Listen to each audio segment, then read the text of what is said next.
coup, tu nous as parlé de ton activité. Est-ce que tu pourrais nous décrire un petit peu quelle est l'activité principale et puis après nous raconter ce que c'est que Design ton futur? Alors, Sakina Conseil, c'est de la. Comment on dit? Désolée, je prends mes mots. À la base, j'ai commencé en faisant du conseil marketing. Et puis, ça a évolué sur du graphisme. Donc là, en fait, c'est une agence de communication pour visuel. Et ça se passe bien, c'est intéressant. Enfin, ça a toujours été. Donc, mon background, j'ai fait une école de commerce et puis j'ai travaillé plutôt dans le marketing et dans le management. Puis après, quand je suis devenue indépendante, mes clients me demandaient des supports de communication. Et j'ai fait une formation pour pouvoir répondre à cette demande. Et puis de là, en arrivant en Suisse, c'était ce qui marchait vraiment en fait. Donc, je suis arrivée sur ça. Et puis, Design ton futur, c'était justement pendant le confinement. Euh, J'étais en train de travailler et puis mon fils était à côté de moi. Et il regarde un petit peu et je vois qu'il s'intéresse. Donc, je lui propose s'il veut dessiner, s'il veut dessiner. Et puis, ça me demande de simplifier un petit peu le logiciel parce que Photoshop et Illustrator ce sont des logiciels professionnels. Et de là, c'est de là qu'est né Design ton futur. Design ton futur, concrètement, c'est des ateliers pour les enfants pour qu'ils apprennent à maîtriser des outils numériques de création graphique. C'est des ateliers de 6 à 12 ans pour les amener vers de l'autonomie et de la créativité. Du coup, pour toi, comment tu as combiné en fait ces deux activités? Enfin, comment tu as fait pour les faire vivre ensemble? Parce que j'imagine que c'est beaucoup de travail, que ce soit Sakina Conseil ou Design ton futur. Est-ce que tu as réussi à faire de la place dans l'un et pour mettre plus de l'autre? Comment tu as géré ça? Ouais, c'est énormément de temps. J'avoue que je suis un peu insomniaque depuis cette période. Il y a beaucoup, mais tout mon travail, bizarrement, ça a été plutôt de reprendre mon temps, plus sur quelque chose où je vais prendre du temps pour moi. Et donc, ce que je faisais pas, où je faisais pratiquement pas de pause. Enfin, donc, vraiment reprendre ce temps-là plutôt que de partir un petit peu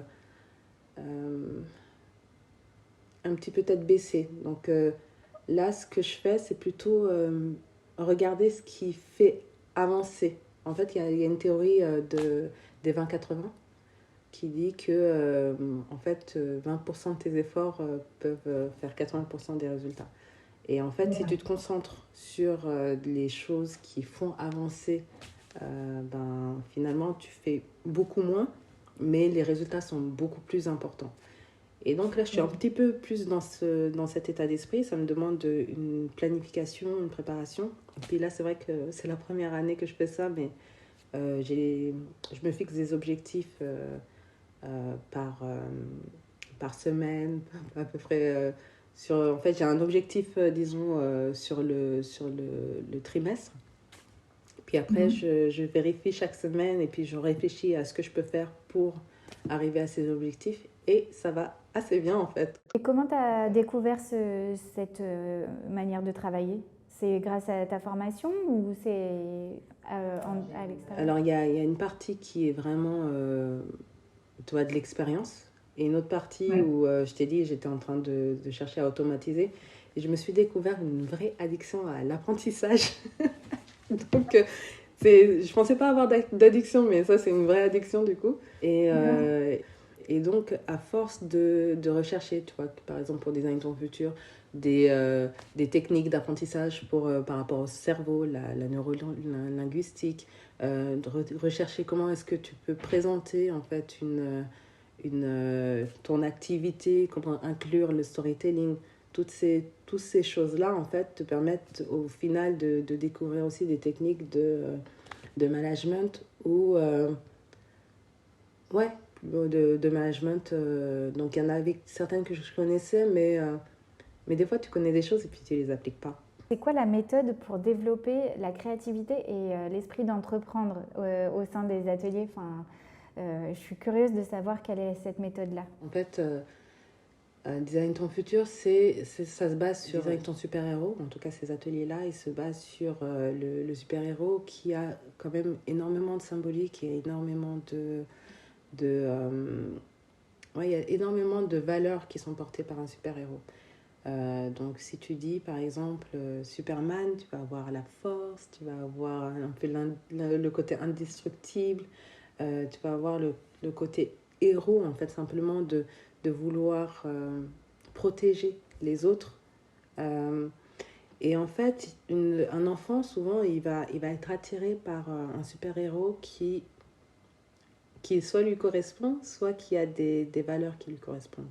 Ça peut être, par exemple, mon fils, lui, il me disait tous ces super-héros sont super rapides. J'ai encore 2 questions super rapides. La première, ce serait qu'est-ce que c'est pour toi une personne ordinaire? Je pense que chaque personne est unique. Ok. Donc, je ne considère pas qu'il y ait une personne ordinaire en réalité. Ah. Je pense que toutes les personnes sont uniques, que tu as toujours... que chaque personne, en fait, a une histoire assez incroyable et souvent, c'est juste qu'on la connaît pas.